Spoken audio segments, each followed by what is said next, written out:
Galera, agora nós vamos falar um pouquinho da construção do gráfico da função quadrática, né? Então, nós temos aquele método tradicional, que é montar uma tabelinha, escolher valores adequados para x, substituir na lei e marcar os pontinhos lá no plano cartesiano. Agora, vamos fazer isso de uma outra forma, que é marcar os pontos principais da nossa curva. Isso daqui não é tão simples como na função afim, que o gráfico é uma reta, basta marcarmos 2 pontos e usar a régua e traçar, né? Aqui nós temos uma curva chamada parábola. Então, nós vamos precisar aqui de alguns pontos que são importantes. Então, por exemplo, se eu considerar aqui, olha, uma parábola, olha só.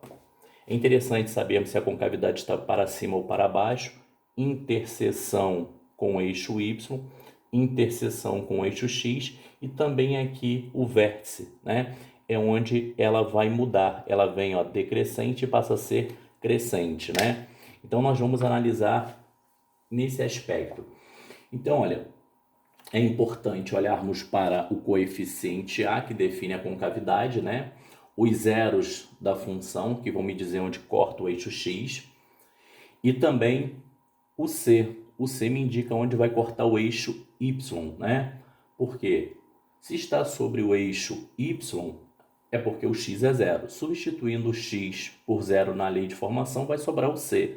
Então, a parábola vai cortar o eixo y sempre no ponto de ordenada c.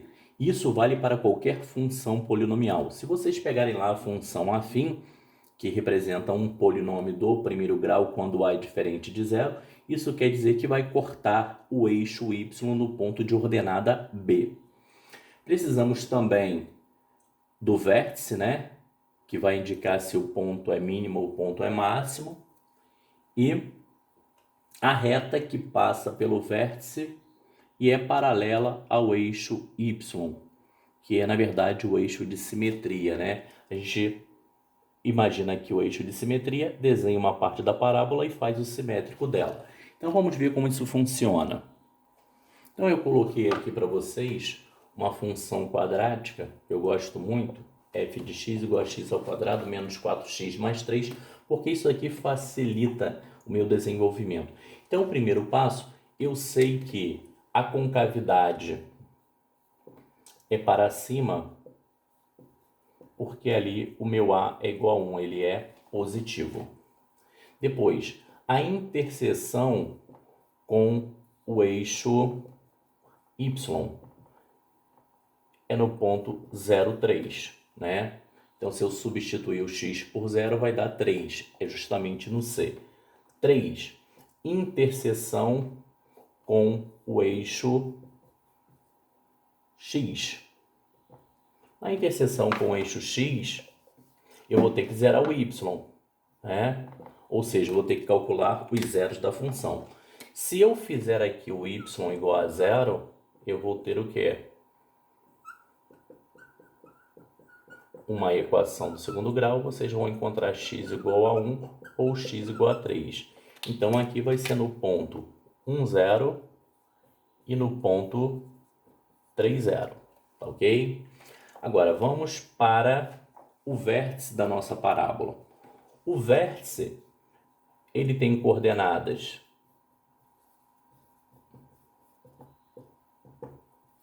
x do vértice é menos b sobre 2a, então é menos 4, 2 vezes 1, então isso aqui vai dar 4 sobre 2, que é 2, e o y do vértice é menos delta sobre 4a.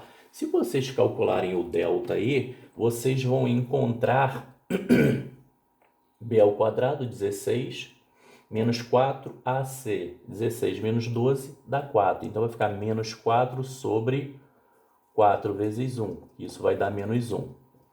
Então, só lembrando aí, gente, que ao invés de utilizar fórmulas, nós podemos calcular x do vértice e y do vértice de uma outra maneira.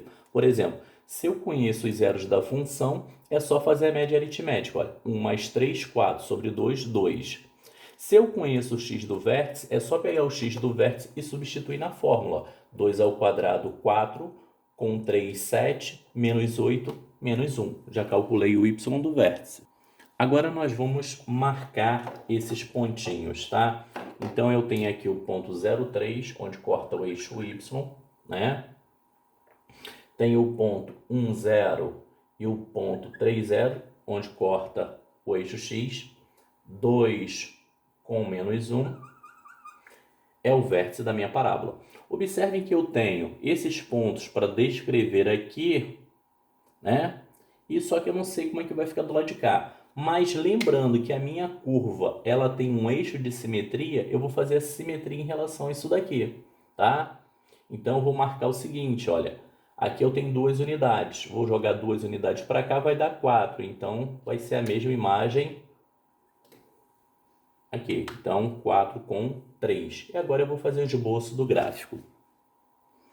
Ficou muito bonito não, mas tá razoável, né? Então nós temos aí uma parábola de concavidade voltada para cima.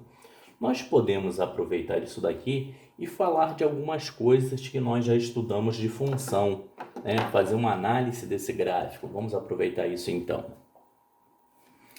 Então, falando especificamente da função quadrática, nós temos aqui o vértice, né? Então aqui nós temos o menos 1, esse menos 1 é o y do vértice, ele é o valor mínimo da minha função. Ela falou que o y pode assumir.